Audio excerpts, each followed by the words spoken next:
So what do you do when a corrupt railroad monopoly fires you for speaking out against their corrupt business practices? Well, you live your life, of course.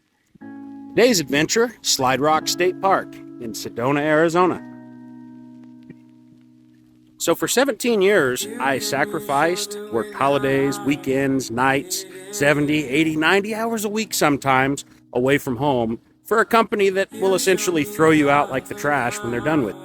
So knowing this, railroad workers, and really all workers for that matter, should be really reflecting and thinking about why they're staying available and on call or working extra for companies that will just replace you that fast. The only people that will remember that you worked Christmas, that you worked Thanksgiving, that you went to work at midnight on your child's birthday, the only ones that will remember that are your children and your spouse.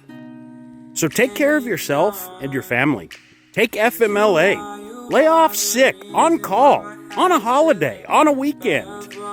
You are the ones making the profits for the railroad, not their risk and investments. So actually, the railroads are too big to fail, and they know that. They don't have any risk, and they really don't have any investment, because if anything happens to the railroad industry, they will get bailed out at taxpayers' expense. And that is really what I was trying to address with speaking out against the railroad, is that they don't have risk.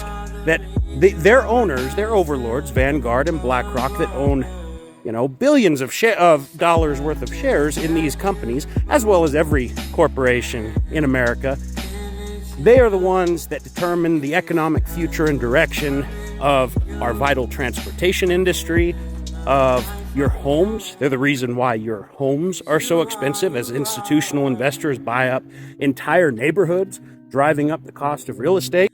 The only way that you can truly stand up against these people is just stop contributing. Just stop contributing your mind, stop contributing your labor to the best of your ability. And if you're not to that point yet, and maybe you need to stay marked up working more to make more money so you can stay afloat, maybe you should address your spending patterns and maybe start buying some investment properties, trying to do something to make sure that you are not 100% reliant on the railroad or any other company that you happen to work for.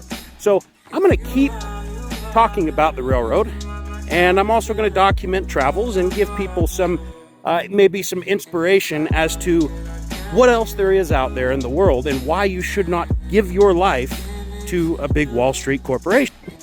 If you're sick of being oppressed by your employer, regardless of which industry you're in, follow this channel for more inspiration why you should quit.